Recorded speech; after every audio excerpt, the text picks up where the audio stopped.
Bonsoir à vous, chers auditeurs. Il est tard et je crois qu'il est entre 21h et 22h ou en plus. Donc voilà, ici Lionel pour un nouveau message concernant la parole de notre Dieu, de notre Créateur, de celui qui nous a créés, qui nous a aimés, qui nous a choisis, qui s'est livré pour nous, qui s'est sacrifié pour nous, afin que nous soyons libérés de l'emprise du malin, afin que nous menions une vie de liberté. Donc voilà. Pourquoi je dis vie de liberté? Parce que la Bible nous enseigne que la Bible nous enseigne que maintenant c'est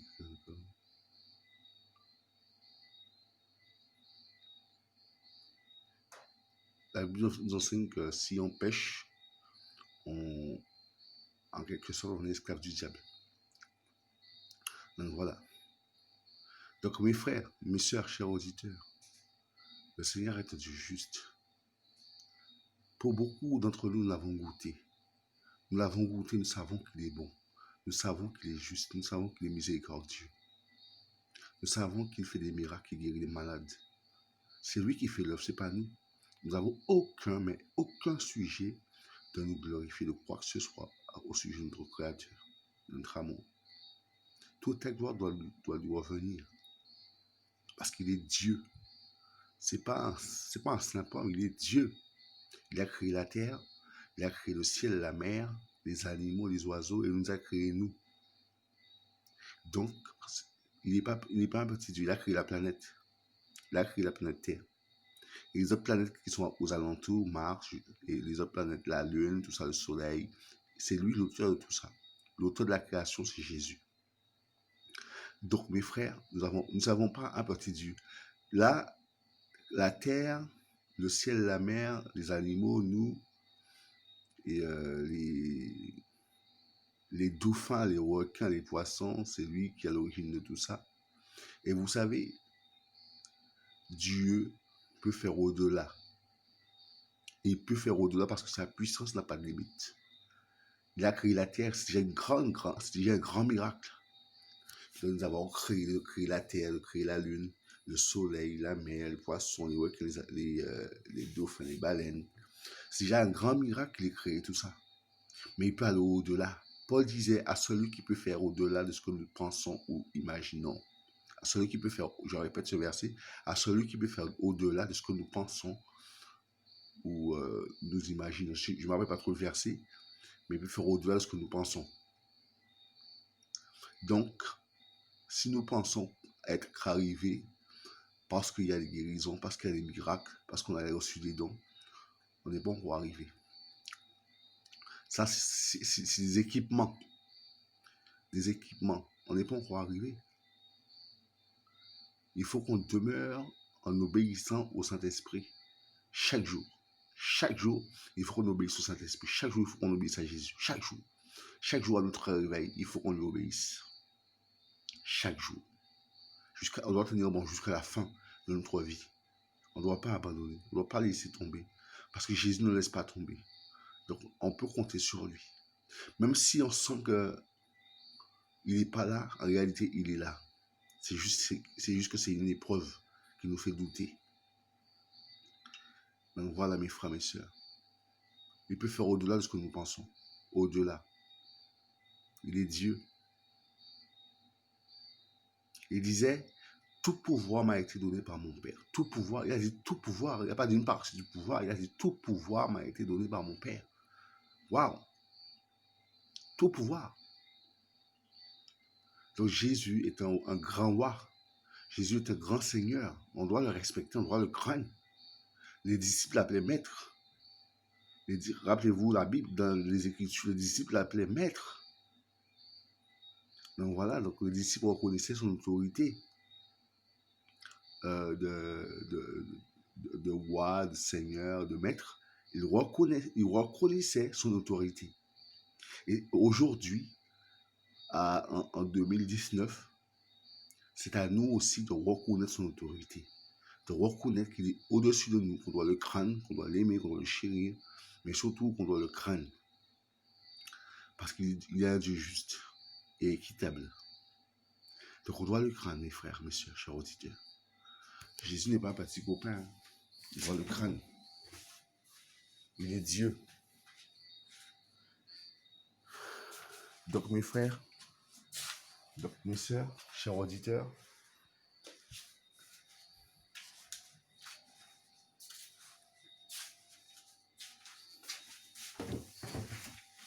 écoutez bien le message. Jésus de Nazareth a marché sur terre. C'est pas rien. Le Seigneur est sorti des cieux. Il est sorti aux cieux pour venir sur terre. Pour venir naître dans le corps d'une femme, Marie, choisie par le Seigneur. Il a grandi comme un homme.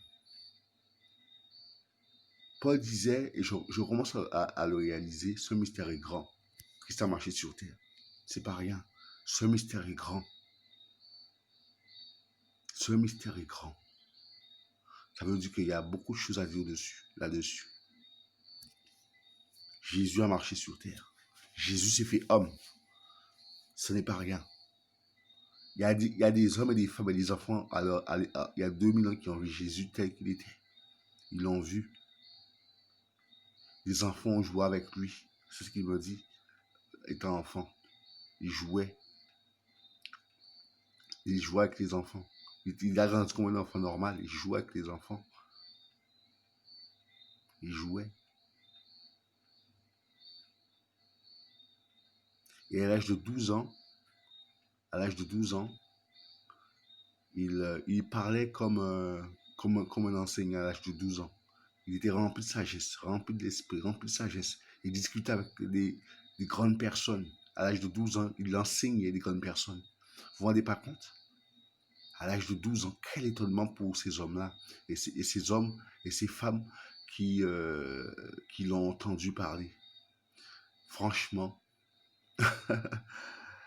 Jésus leur a dit d'ailleurs, hein, il leur a dit, beaucoup de prophètes auraient aimé voir ce que vous voyez, ce que vous entendez. Ou ont voulu voir plutôt ce que vous entendez, ce que vous voyez, ce que vous voyez. Parce que Jésus est un mystère. Jésus est un mystère. Ce nom a été révélé à Marie, sa mère. Ce nom a été révélé il y a 2000 ans. Donc Jésus est un mystère. On va en parler bientôt. Je vais laisser le Seigneur diriger le message. On va en parler bientôt. Le Seigneur me dit on va entrer en profondeur. On va aller en nous profonde. Donc Jésus est un mystère. Il a marché sur terre. Ce mystère est grand. Effectivement, je le réalise. Ce mystère est très grand. Donc mes frères, mes sœurs, n'abandonnons pas. Encourageons-nous mutuellement. Aimons-nous mutuellement. Disons-nous que nous nous aimons mutuellement. Si vous pouvez serrer celui qui a vos soeurs, vos frères dans vos bras. Parce que Jésus aimerait nous serrer dans ses bras. Il aimerait nous serrer dans ses bras et nous dire qu'il nous aime. C'est notre frère, notre ami, notre créateur, notre Seigneur, notre Maître. Il aimerait nous serrer dans ses bras pour nous dire à quel point il nous aime. Vous savez, Jésus est rempli d'humilité. Il est humble. Il a dit d'ailleurs lorsqu'il était sur terre. Il a dit, venez à moi, vous tous qui êtes fatigués, je vous donne du repos, car j'ai le fardeau léger et je suis humble de cœur. Il est humble de cœur. Ça veut dire qu'il est humble, il descend à notre niveau. Enfin, il parle, il nous parle parce qu'il est humble. Je ne vais pas dire n'importe quoi. Il nous parle parce qu'il est humble. C'est un grand Dieu, hein, mais un grand Dieu humble. Il n'a pas honte de nous parler. Paul le disait d'ailleurs, il n'a pas honte de nous appeler ses frères. Il n'a pas honte. Il est humble. Il faut le savoir, il est humble. Il n'a pas honte de nous appeler ses frères. Nous, les hommes, hein, il parle de nous. Il ne parle pas de quelqu'un d'autre. Hein. Il parle de nous, les hommes et les femmes. Il n'a pas peur, il n'a pas honte de nous appeler ses frères. et d'appeler les sœurs ses sœurs. Il n'a pas honte. Il n'a pas honte. Parce qu'il est humble, il est amour, il est bon, il est juste, il est agréable, il est miséricordieux, il est saint, il est parfait. Dieu est parfait. Et Dieu veut nous rendre parfaits. Je le répète, il est parfait et veut nous rendre parfaits. D'ailleurs, il a dit, hein, soyez parfaits comme votre Père Céleste est parfait. Je répète ce beau verset. Soyez parfaits comme votre Père Céleste est parfait. Jésus veut qu'on soit parfait.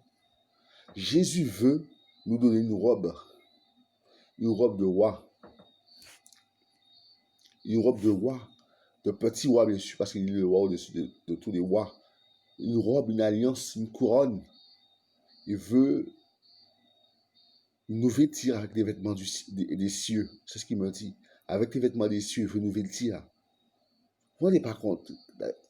Non, franchement, je ne sais pas si on se rend compte de ce que le Seigneur révèle ce soir à travers mon gloire à lui seul. Je ne sais pas si on se rend compte.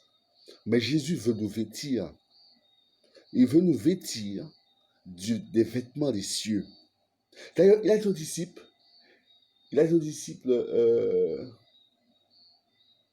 Qui devait monter qui devait partir pour préparer une place afin que là où il est, nous y soyons aussi. Il a dit qu'il allait préparer une place. Une place.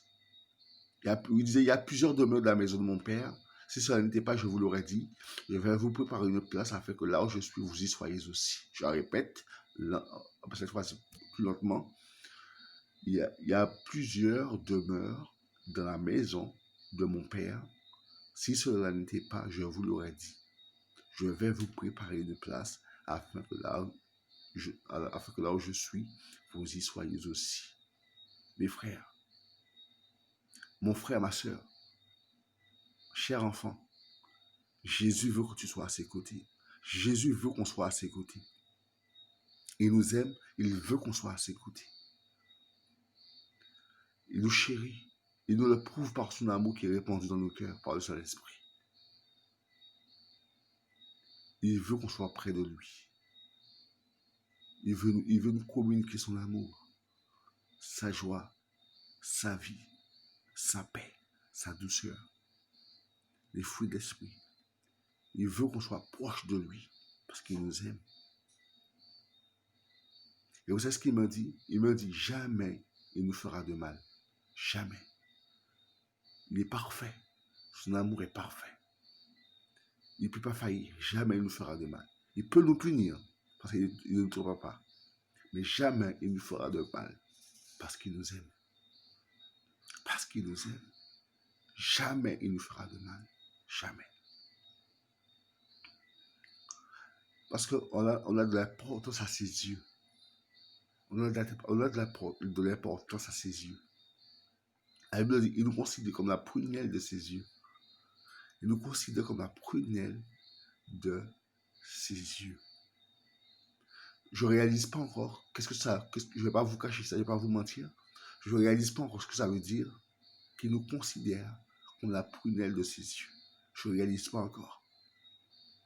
Il me dit, il faut que je grandisse encore, il faut que nous grandissions encore. S'il y a ceux qui comprennent, gloire à Dieu. Mais moi, je ne comprends pas encore. Donc, pour ceux d'entre nous qui ne comprennent pas, nous devons grandir pour qu'on puisse comprendre ce que Jésus veut dire, ce que le Seigneur veut dire par nous sommes la prunelle de ses yeux. Waouh! Waouh! Nous sommes la prunelle de ses yeux. Mes frères, je vais arrêter là. Je vous souhaite de passer une bonne soirée sous le regard de Dieu. Faites des beaux rêves. Vous aussi, les enfants, faites des beaux rêves. Je vous aime. Je vous aime, mes frères, mes sœurs. Et je vous aime aussi, les enfants. Donc, tenons ferme. N'abandonnons pas. Tenons ferme jusqu'à la fin. L'ennemi est menaçant. L'ennemi est agressif. Mais nous avons un Dieu tout-puissant. Paul disait, Christ est ma vie, la mort m'est un gain. Je répète, Christ est ma vie, la mort m'est un gain. Ne craignons pas la mort. Soyez bénis, passez une bonne soirée, à bientôt. Je remercie cette vidéo sur YouTube. À bientôt.